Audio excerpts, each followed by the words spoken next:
Right now, Pittsburgh's best sports show is about to begin. Call us or tweet us.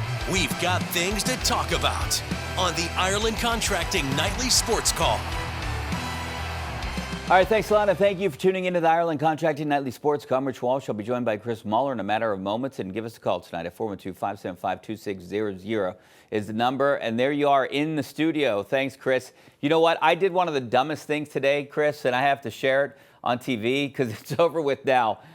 This morning, I wasn't feeling great, just a little not normal, felt like maybe I'm getting sick. So I thought I was taking Dayquil. This was around 11 o'clock this morning, and I actually took NyQuil. Well, it was the NyQuil honey, so it was kind of the same color, and it's 12:30. I went to get my hair cut. I came back, and I'm like, there's something seriously wrong with me. I want to go to sleep right now, and I looked that I took NyQuil, not Dayquil, and I had to take a nap before I came into work here. It was unbelievable. I can't believe it was the stupidest thing I think I've ever done. I learned my lesson. I will be sure to read whether it's NyQuil or Dayquil from now on. Aren't the pills color-coded here? They're not pills. It's a liquid. It's a liquid. It says NyQuil on it. The orange liquid is Dayquil. The green liquid is NyQuil. So is it more dude than dude? Yeah, it was dude, I was way out of it. But look, I'm not going to defend myself for doing something so stupid. But this is the NyQuil honey version, so it's kind of like an orangish color. And I didn't look. I just saw it was orange, and I'm like, oh, this is Dayquil, and I took it. I want to see, because I'm not going to help you do this, I want to figure out how you're going to segue this into anything sports-related. That is I can segue this you know what? The Pirates, hold on. I got one for you. Because they've been sleepwalking for years. Okay, that's a pretty good one. I was going to say, usually NyQuil used to treat fevers, and I know you don't have bucko fever right now because they have decided to retain everybody except the pitching coach and the assistant pitching coach, who were the most successful parts of their roster, basically. Well, and that's a good segue into our Penn West University live poll question of the night. You can scan the QR code on the right-hand corner of the screen. Did the Pirates make the right move letting go the pitching coach, Oscar Marine? So, most people are going to say no. They have one of the best pitching staffs, at least starters, and it looks like that is the future of this team. But they did it, and, my guess would be the pitchers, or maybe the pitcher, is not happy with him. That's my only guess. I don't really know, but I'm just as frustrated as anyone in Pittsburgh. You see 3 teams from their division made the postseason. 2 are now going to play each other, the Brewers and the Cubs, after the Cubs won today. Mm-hmm. It's just disappointing. And then you have Travis Williams up there on Monday or Tuesday? Monday when I was getting back from Ireland, talking about, hey, full stop. We're going to make the playoffs next year. We're going to do whatever it takes. Well, look, you can fool me once, you can fool me twice, but you can't fool me for the last 30 years. What are they going to do? And they talk about momentum. What momentum do they have? I don't get it at all. They're going to try to pull the wool over our eyes once again, and some people are going to buy into it.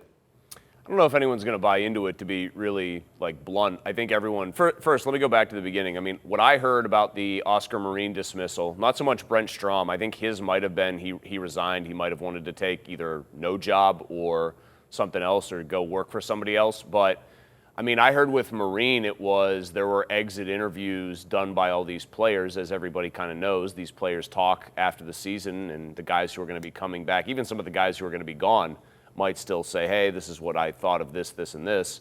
But I heard Marine, even as the pitching staff thrived really all year, even not just Paul Skeens, but a lot of other guys, they just, for whatever reason, did not speak all that highly of him. Now, so that explains that. I think that does put some scrutiny on whoever they hire, because if they hire somebody and that pitching staff takes a step back, then everybody that was responsible for Marine being dismissed, I would say, has egg on their face. Also, Matt Haig not dismissed, and the apparent story there is he's got 2 years left on his contract. Now, where have we heard things like that before? He presided over the worst Pirates offense of this century, yet he keeps his job. As far as what Travis Williams said specifically, Ben Cherington talks to the media a lot, Rich. I think you know that. He doesn't necessarily say very inspiring things, but I think he knows how the game is played. My overwhelming takeaway from when I saw Travis Williams on video and when I heard Travis Williams was, this is a man who's not really a baseball guy. He is a business side guy, and he is just reciting talking points. They don't have momentum. They had 5 fewer wins than they did the previous 2 seasons. They went backwards. They stopped playing well after a good August. Their September was a disaster. They have no momentum to speak of. He talked about this great young core of hitters that they have, this great young core. They don't. Their best offensive players for the most part, most of the year until Horwitz kind of came on at the end, were older guys. So there's no momentum. There's no young core. There's Connor Griffin that you hope is going to be precocious and rocket through the minor leagues. And this idea that they are going to do some sort of blockbuster thing, if people have that in mind, I don't think that they are being realistic. And I don't think they're really fooling anybody anymore. Here's the story. It's going to be the Pirates probably try to look to trade Mitch Keller. They look to try to get some sort of comparable everyday bat in return. But because the majority of Major League Baseball is very aware of what they are planning on doing, I think the general manager, who hasn't done a very good job with a lot of his trades, will be kneecapped in what he can actually get in return. And then we're going to circle back to where you started this, exasperated and feeling like we're watching the same movie for about the 30th out of the last 33 years. Yeah, doesn't sound too optimistic, does it, Chris? All right, we're going to take a break on that note. We're taking your phone calls coming up next. 412-575-2600 is the number. Back in a couple minutes. All right, welcome back to the Ireland Contracting Nightly Sports Call. Rich Walsh along with Chris Mueller. Give us a call, 412-575-2600. We're going to go right out to the phone lines. We got Chuck out in Uniontown. How you doing, Chuck? Good evening, fellas, and thank you. Yeah, first of all, did you hear anything about possibly Donnie Kelly wanting to get A.J. Burnett as the pitching coach? And second of all, Mo, I think you both are on target. What I'm hearing about the early returns for changes this year, I don't like them one bit. I think it's the same old crap with just a year later. I've heard people talking about getting people with someone like Pete Alonso. That anybody that thinks that got to have their head examined. They're not going out. They can't go after somebody like that. Well, hold on, but Chuck. About Burnett. Chuck, there's a key thing there. I want to stress a point here, and I think you're just conditioned as like the I think official voice of Pirates fans, frankly, to say it, because I am too. You say they can't go after a guy like, and then insert high-price free agent here. The difference is they won't. It's not that they can't, it's that they won't. And there is a major difference in that. I have not heard anything, though, to the point of A.J. Burnett coming in and joining this staff. I think Burnett, I don't think you have to be some genius to be a pitching coach necessarily. I think a lot of it might be attitude. There might be little mechanical tweaks here and there, but I've heard nothing, Richie, to that effect. Yeah, I haven't either. I'd welcome it, but I think he's more like a pitcher whisperer than he is a coach. He doesn't have any coaching experience. So I don't know. I'm sure that they're going to go on the cheap with it. But, like you said, 2 years with their hitting coach. They got 2 years with Charrington, and I think that's probably a big reason why he's still around, too. My big question, my rebuttal would be when Travis Williams said, hey, we don't want to mess anything up here. We've been, we had this regime together for 7 years. I'm like, why? You can't do any worse. So blow it all up, because you can't be any worse than you are right now. I mean, maybe the people over there on Federal Street are taking their cues from Mike Tomlin and living in their fears. I thought that was probably Travis Williams' feeblest answer, which is saying something, because I don't think he had much of anything interesting or inspiring or insightful to say. But this idea that you think you might be risking taking a step back if you let go of Ben Cherington and bring somebody new in. What are we talking about here? This team is 140 games under 500 in the 6 years that Ben Cherington has been on the job.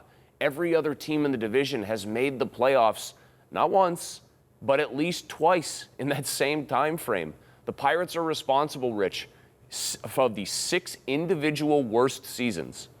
They are responsible for 4 of them in the division during that time frame. So this idea that you would set whatever this process is, and it's been a bad one so far, back, if you went with somebody new and fired Ben Cherington, is a farce to even suggest. And I think a guy like Travis Williams in that situation does more, not that you're going to score a bunch of points and brownie points with your audience really, but I think he does even more damage by saying some of the things that he did, because I just don't think anybody's buying it, and I think it comes off as tone deaf and almost like, hey, this is what we're saying and you can take it or leave it, but we're not going to change our minds about it. Yeah, and it's been a train wreck off and on the field for this organization this year. So both of those guys should be on the hot seat, and I'm surprised both those guys are back next year. Let's go to John in Braddock. How you doing, John? Gentlemen, I don't understand why people don't get the fact this whole thing is a con. Bob Nutting, the reason he kept these guys around is because they're good stooges who can cover for him and his behavior. And if the city council lady wants to make a change with ownership instead of sitting down with them, have the Pennsylvania Department. John hung up there, but I did get a tweet for Ryan talking about, hey, what do you think about this city council person trying to make a change and get a sit down here with Bob Nutting?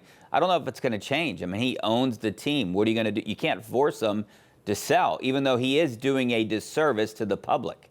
I mean, I'll say this. The only person or group of persons that could truly compel Bob Nutting to take action or force him into a bad spot is the commissioner of baseball, Rob Manfred, and his fellow owners. And while I think there are some fellow owners that are really not fans of his, I think if Rob Manfred objected to the way that Bob Nutting does business, he would compel Bob Nutting through various back channel methods to do business differently.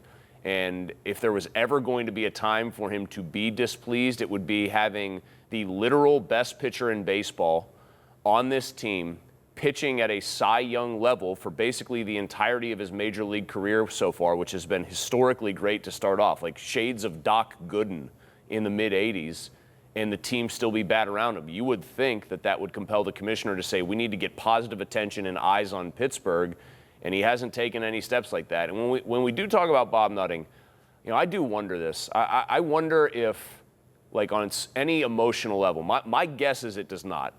He could say it's not the case. It urgently needs to win.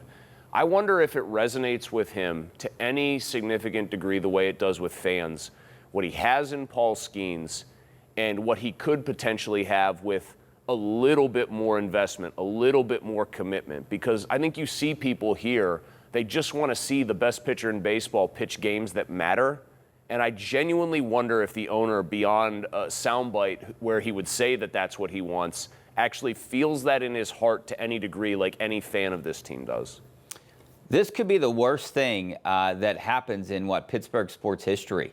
If the Pirates fail their fans and not take advantage having the best pitcher that might walk this planet. I don't agree with that, only because I think people are assuming that's exactly what's going to happen. Like, the worst thing would be a team that you thought was going to go all the way, like the 93 Penguins going for a three-peat, getting shocked. I mean, like, the sad truth here is that everybody expects this to just be another season coming up next year of more of the same. They make some minor move. They'll make a handful of overall moves. They'll claim that they have themselves, I think, in a better position to win. They might make a Mitch Keller trade. I would doubt that they are going to get, $1 back for $1 here. I think it's going to be 75, 80 cents on the dollar maybe. And they're going to say, well, we have Connor Griffin coming up, or maybe we have Termarr Johnson starting to get close, and that's how we think we're going to become a playoff contender. Or they'll look at a team like the Reds and say, they won 83 games and they made it in. We've just got to have a couple more things go our way, and then this is going to look a lot different. I don't know, Rich. Come on. I mean, you're 83 games usually don't get you in. You got to be close to 87, games. And I don't. How can you justify going from 71 to 87, right? Well, they'd probably say that you know what they would do? They would blame Derek Shelton and say we were 14 games under when we fired him. Donnie Kelly managed at 6 games under 500. That's a 77 win pace. We can flip 9 of those games.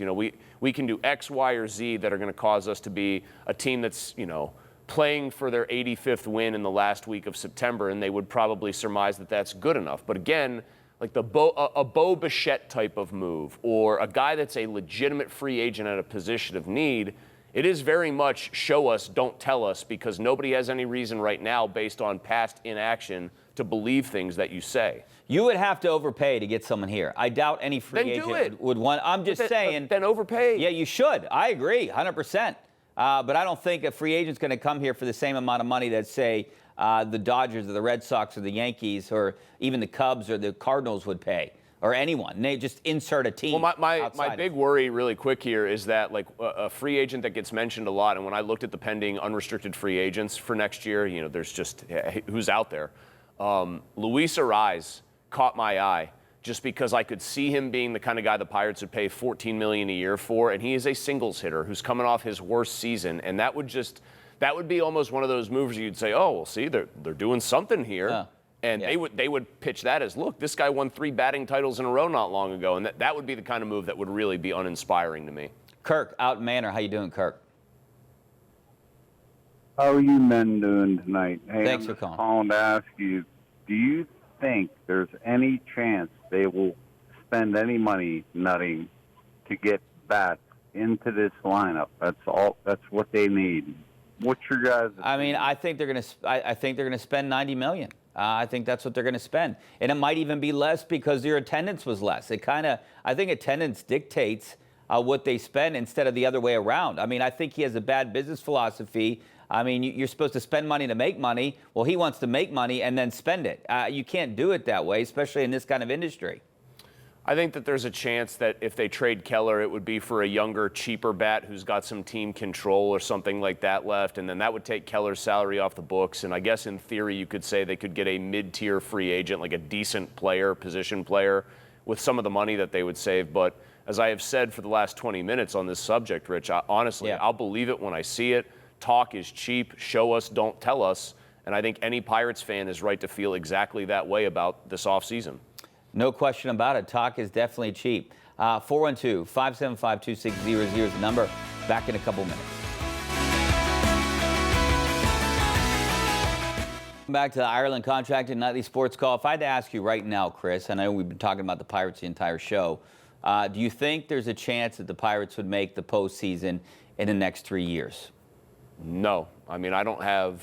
So no chance under Paul Skeens, because that's all you're going to have, Paul Skeens. All right, hold on. Do you want me to do the thing? Well, there's always technically a chance. Well, yeah, the that's death Travis of the Williams universe thinks could so. happen tomorrow. Yeah. No, I mean, there's always a chance, and I think having the best pitcher in baseball, if we're being serious about this, gives you a much better starting point. Having pitching that appears like it's going to be as strong as theirs is a good starting point. Having Connor Griffin, who actually looks like the closest thing to Mike Trout that I've seen as far as a physical profile and a skill set since Mike Trout. I know that's lofty praise, but that's kind of who he reminds me of.